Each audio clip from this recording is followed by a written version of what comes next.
ખેડૂત ભાઈઓ, આજના દિવસે આપણે આજના એપિસોડમાં જે ચર્ચા કરીએ છીએ, જે વાત કરીએ છીએ, એ વાત અને એ ચર્ચા એટલે આપણી ઉપજ ડુંગળીની વાત, ડુંગળીની ચર્ચા. હવે ડુંગળીનું અત્યારનું જે આપણું બજાર છે, એ બજારમાં અત્યારના જે ભાવો છે આપણા, એ ભાવો આગળના સમયમાં હવે પછીના દિવસોમાં આગળ વધે તો ક્યાં સુધી આગળ વધી શકે અને કેટલા દિવસો સુધીમાં આમાં વિશેષ પ્રમાણમાં સુધારો મળી શકે, સાથે સાથે અત્યારે જ્યાં ભાવો પહોંચ્યા છે ત્યાં ભાવો રોકાઈ જાય અને થોડા દિવસ માટે ભાવોમાં સ્થિરતા બનવાની સંભાવનાઓ છે કે કેમ, અને ઘટાડો થાય ભાવોમાં તો ઘટાડો થવાની સંભાવનાઓ કે શક્યતાઓ કેવી છે.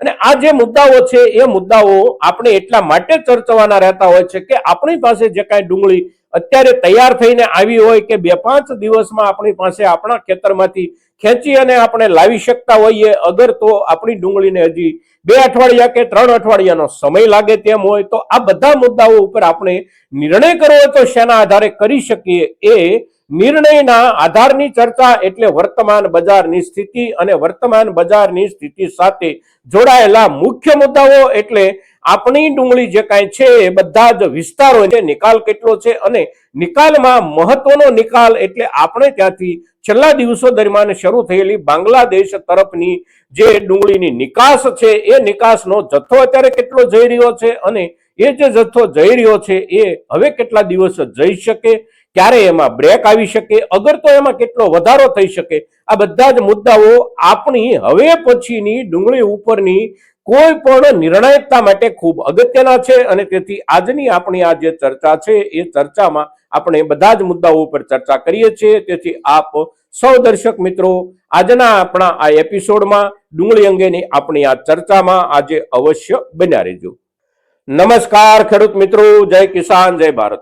ખેડૂત ભાઈઓ, વર્તમાન બજારમાં સૌથી પહેલા આપણે ભાવોની ચર્ચા કરીએ, ત્યાર પછી આપણે નિકાલની ચર્ચા કરીશું અને છેલ્લે બાંગ્લાદેશ સાથેના આપણા વેપારમાં અત્યારે જે જથ્થો જઈ રહ્યો છે એનો માત્રા, એનું પ્રમાણ કેટલું છે અને અત્યારથી જે કાંઈ આપણે બાંગ્લાદેશ સાથેનો વેપાર ચાલે છે આ વેપારમાં વૃદ્ધિ થાય કે વેપારમાં કેવા સંજોગો નવેસરથી ઊભા થઈ શકે એની પણ ચર્ચા કરીશું મિત્રો. તો સૌથી પહેલા બજાર તરફ એક નજર નાખીએ તો આજનો જે દિવસ છે એ દિવસ એટલે 13 ડિસેમ્બર 2025 અને વાર છે શનિવાર. શનિવારનો દિવસ છે એટલે આપણા ગુજરાતમાં કામકાજનો અઠવાડિક છેલ્લો દિવસ છે.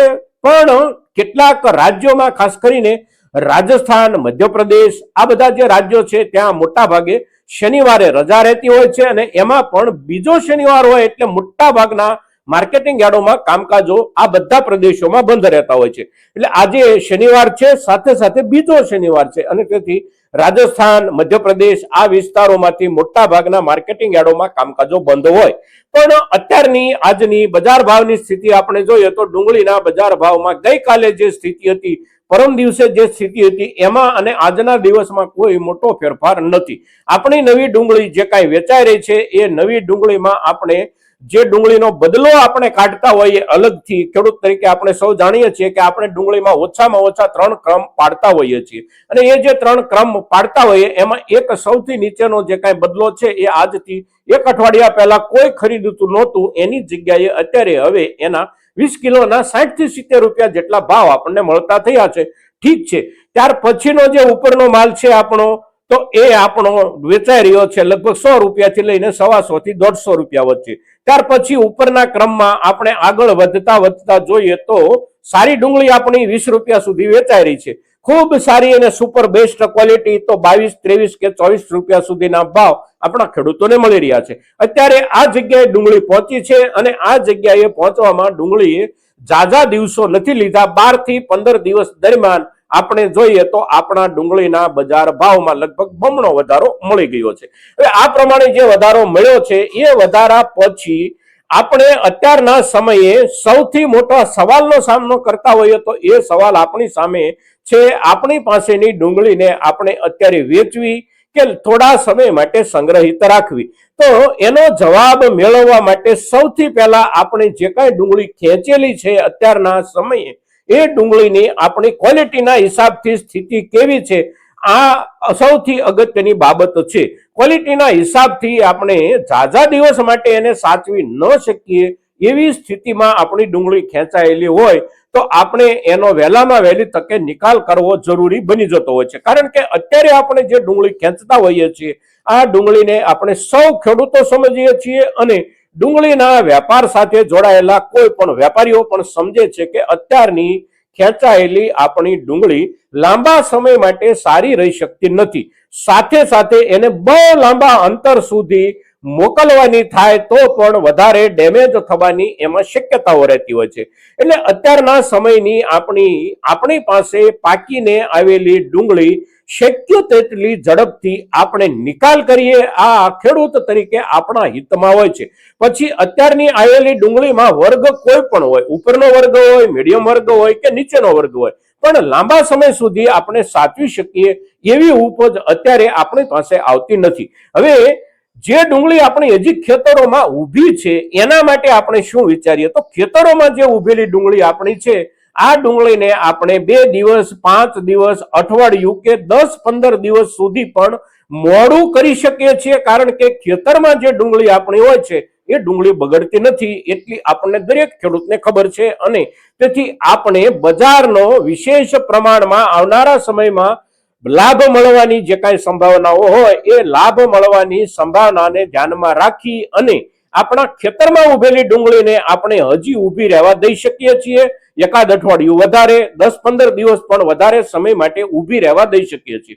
જેટલી આપણા ખેતરમાં આપણે ડુંગળીને રહેવા દઈશું એટલી આપણી ડુંગળીની ક્વોલિટી સુધરશે.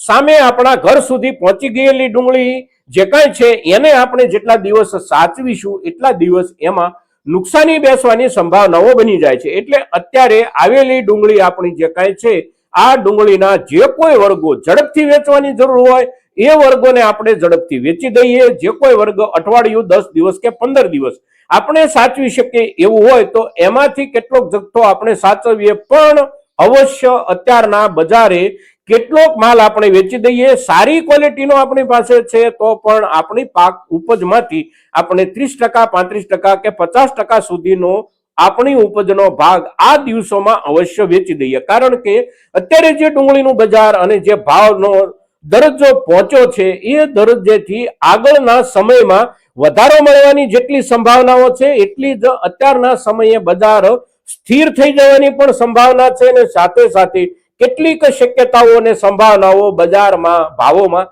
ઘટાડાની પણ બને છે. હવે વધારાની જે કાંઈ શક્યતાઓ અને સંભાવનાઓ હોય એ સંભાવનાઓ અત્યારે ડુંગળીનો જ્યાં ભાવ પહોંચ્યો છે ત્યાંથી બહુ આગળ વધવાની હવે નથી રહેતી. કારણ કે સારામાં સારી ક્વોલિટી 25 રૂપિયા સુધી વેચાતી હોય તો પછી એમાં 2-5 રૂપિયા કે 7 થી 8-10 રૂપિયા સુધી ભાવ વધારો જો થાય તો ભાવ વધારો અને ભાવના ઉછાળાનો અવાજ એક ઉભો થવા માંડે છે અને પરિણામે ક્યાંક ને ક્યાંકથી સરકાર દાખલ થઈ જાય છે. સરકાર દાખલ થઈ જાય એટલે સરકાર કોઈને કોઈ સ્વરૂપમાં એની પાસે જે કાંઈ તાકાતો હોય એ તાકાતો અજમાવીને પણ બજારના ભાવને નિયંત્રિત સરકાર કરી લે છે. એટલે આ જોખમ જે છે, આ જોખમ આપણા હવે પછીના ડુંગળીના ભાવમાં વધારાની શક્યતાઓને એક સીલિંગ એટલે કે એક મર્યાદા અવશ્ય આપી દે છે. એટલે આ જે મર્યાદા આવવાની હોય એ મર્યાદા આવે ત્યાર પહેલા આપણી પાસે જે પાકેલી ડુંગળી છે એમાંથી આપણે કેટલાક જથ્થાનો નિકાલ અવશ્ય કરીએ. સાથે સાથે આપણે બજારને સમાન રૂપમાં આવનારા 2 અઠવાડિયા સુધી કે 3 અઠવાડિયા સુધી જોઈ શકતા હોઈએ તો પણ અત્યારે પાકેલી ડુંગળી આપણે સંગ્રહિત રાખીએ અને અઠવાડિયા 10 દિવસ પછી આપણે એને માર્કેટમાં લઈ જઈએ તો બજાર સમાન હોય તો પણ આપણને નુકસાન થાય છે. કારણ કે આપણી અત્યારની ડુંગળીના વજનમાં ખૂબ મોટો ઘટાડો આવતો હોય છે. રોજે રોજ આપણી ડુંગળી સંગ્રહિત જે કાંઈ પડી હોય એમાં વજન ઘટતું હોય છે અને ઘટતા વજનનું આપણને નુકસાન થાય છે. ભાવ ઓછો ન મળે તો પણ આપણું જે વજન ઘટે એનું આપણને અવશ્ય નુકસાન જાય છે. એટલે અત્યારની આપણી ડુંગળીની ઉપજની સામે જે કાંઈ ચેતવણીઓ અને જે કાંઈ ચેતવણીની શક્યતાઓ હોય એની આપણે ચર્ચા કરી. સાથે સાથે બાંગ્લાદેશ તરફ આપણી જે કાંઈ ડુંગળી જઈ રહી છે એ ડુંગળીના જથ્થાની વાત કરીએ તો અત્યારે દરરોજની જે પરમિટ ખુલે છે એ પરમિટ 50 ટ્રકની ખુલે છે. 50 ટ્રકથી વધારે માલ 24 કલાક દરમિયાન આપણી બોર્ડરથી બાંગ્લાદેશમાં ક્રોસ કરી અને જતો નથી. 50ની પરમિટ મળે છે અને એક ટ્રકનું જે માપ છે એ માપ છે 30 ટનનું. 30 ટન ડુંગળી એક ટ્રક અને કુલ 50 ટ્રક એટલે લગભગ 1500 ટન જેટલી ડુંગળી આપણે ત્યાંથી બાંગ્લાદેશમાં દરરોજ જાય છે. અને આજે જવાનો પ્રવાહ છે એ ગયા શનિવાર કે શુક્રવારથી શરૂ થયો છે. આજે શનિવાર છે એટલે એને 1 અઠવાડિયું થઈ ગયું છે. 1 અઠવાડિયાથી આ પ્રમાણે માલ જઈ રહ્યો છે. હવે બાંગ્લાદેશની જરૂરિયાત કેટલી છે અને બાંગ્લાદેશની ખરીદ શક્તિ કેટલી છે તો એનો અંદાજ આપણી કોઈની પાસે હોતો નથી. અને તેથી આવનારા દિવસોમાં એકાદ અઠવાડિયે અગર તો 2 અઠવાડિયે બાંગ્લાદેશ તરફથી ખરીદી ઓછી થઈ જાય, અગર તો ખરીદી બંધ થઈ જાય તો એની અસર પણ આપણા બજાર પર અવશ્ય પડી શકે છે. સાથે સાથે આપણા જે વિસ્તારોમાં અત્યારે ડુંગળીઓ નીકળી રહી છે એ નીકળતી ડુંગળીઓનો રકબો પણ ધીમે ધીમે થોડો વધી શકે છે. વધતા રકબાના કારણે આપણા વિસ્તારોમાં આવકો પણ વધી શકે છે. હવે આવકો આપણી વધે અને સામે બાંગ્લાદેશ તરફ જતો ડુંગળીનો જથ્થો જો કપાઈ જાય, અગર તો બંધ થઈ જાય કોઈને કોઈ કારણોસર, તો એની નકારાત્મક અસર પણ અવશ્ય બનવાની હોય છે. એટલે બજારની ભાવોની અત્યારની વર્તમાન જે કઈ સ્થિતિ છે એનો મહત્તમ લાભ આપણે અત્યારના સમય દરમિયાન અવશ્ય લઈ લઈએ. આપણે બિલકુલ સાચવવાની નથી એવું નથી, પણ આપણે સાચવવા માંગતા હોઈએ તો પણ આપણી સારી ક્વોલિટીમાંથી પણ કેટલોક ભાગ આપણે અત્યારના સમયે અવશ્ય નિકાલ કરીએ અને જે સાચવી શકાય એમ નથી એનો આપણે ઝડપથી નિકાલ કરીએ. હવે આપણે જે ખેતરમાં ઉભેલી ડુંગળીની ચર્ચા કરી એ ડુંગળી આપણે 2-5 દિવસ, અઠવાડિયું, 10 દિવસ મોડી ખેંચીએ તો એમાં લાભ થવાની શક્યતાઓ અને સંભાવનાઓ ક્વોલિટીના સુધારથી છે. ક્વોલિટી એમાં સારી રીતે સુધરે છે અને સારી રીતે સુધરતી ક્વોલિટી જ્યારે આપણે કાઢીએ છીએ, ખેંચીએ છીએ ત્યારે પણ ત્યાર પછીના સંગ્રહ સમય દરમિયાન એમાં વજન ઘટવાની શક્યતાઓ ઓછી હોય છે અને તેથી આપણને વજનનો માર એમાં નથી પડતો. સાથે સાથે ખૂબ સારી ક્વોલિટી હોય તો ક્વોલિટીના હિસાબથી બજારમાં થોડો ઘણો ઘટાડો આવ્યો હોય તો પણ એ ઘટાડો સૌથી પહેલા આવે છે નબળા માલ પર. ત્યાર પછી બીજી અસર એની જે થાય છે એ મીડિયમ ક્વોલિટી પર થાય છે અને સારી અને best quality, super best quality જે કાંઈ હોય એ ક્વોલિટી ઉપર અસર થતા વાર લાગે છે, થાય તો પણ ઓછી થાય છે. એટલે આપણા ખેતરોમાં ઉભેલી જે કાંઈ ડુંગળી છે એને આપણે કેટલાક દિવસ માટે વિશેષ સ્વરૂપમાં સાચવી રાખીએ, ઊભી રહેવા દઈએ, આવો નિર્ણય આપણે કરીએ. પણ પાકીને આવી ગયેલી જે કાંઈ ડુંગળી છે એના વર્ગ પ્રમાણે આપણે નિર્ણય કરીએ. જે વર્ગ બદલાનો છે એ બદલાના વર્ગનો ઝડપથી નિકાલ કરીએ, મીડિયમ છે એનો સમયસર અવશ્ય નિકાલ કરીએ અને સારામાં સારું જે કાંઈ છે એમાંથી કેટલો ભાગ અવશ્ય આપણે અત્યારના સમયગાળા દરમિયાન વેચીએ. મિત્રો, હવે સરકારના દાખલ થવાની આપણે જે વાત કરીએ છીએ આ મુદ્દાને બહુ ગંભીરતાથી આપણે લેવાનો છે, કારણ કે ડુંગળીના ભાવની અસર સરકારના કાન ઉપર સૌથી પહેલી થાય છે. કારણ કે ડુંગળીના ભાવનો અવાજ, ડુંગળીના ભાવનો દેકારો આખા દેશમાં એકી સાથે ઉઠે છે અને એકી સાથે એ જે અવાજ ઉઠે છે એ અવાજને દબાવી દેવા માટે સરકાર કોઈને કોઈ એક્શન લે છે. હવે જે એક્શનો સરકાર લેતી હોય એમાં પહેલું જ એક્શન એટલે ઝડપથી તાત્કાલિક ધોરણે નિકાસ બંધ કરી દેવાનો. નિકાસ બંધ કરી દે એટલે આપણો વેચાણ તરફ જતા જથ્થામાં મોટો કાપ આવી જાય. બીજું પગલું સરકાર જે કાંઈ લેતી હોય એ સરકાર પોતે પાછળના સમયગાળા દરમિયાન ખેડૂતો પાસેથી નાફેડ મારફત જે કાંઈ ડુંગળીઓ ખરીદી અને સંગ્રહિત રાખી અને બેઠી હોય એમાંથી સમયે સમયે વેચેલા જથ્થા પછી અત્યારે હજી પણ સરકાર પાસે પાછળના સમયની ખરીદેલી ડુંગળીનો જથ્થો પૂરતા પ્રમાણમાં સંગ્રહિત છે. એની હાલત અવશ્ય ખરાબ છે પણ જથ્થો સરકાર પાસે છે એટલે સરકાર એ જથ્થાને ગમે ત્યારે ઉતારી શકે છે. એટલે સરકારની એન્ટ્રીના જે કાંઈ 2-3 મુદ્દાઓ છે આ 2-3 મુદ્દાઓને આપણે અવશ્ય ધ્યાનમાં રાખવાના છે અને ડુંગળીના બજાર ભાવનો દેકારો ઝડપથી ઊભો થઈ જતો હોય છે અને ઝડપથી ઊભા થઈ જતા ભાવોના દેકારાને સરકાર સૌથી પહેલા સાંભળતી હોય છે, કારણ કે એનાથી સરકારો પડી ગયાના ભૂતકાળના દાખલાઓ છે. એટલે દરેક સરકાર સૌથી વધારે કાળજી રાખતી હોય તો ડુંગળીના ભાવની કાળજી રાખે છે.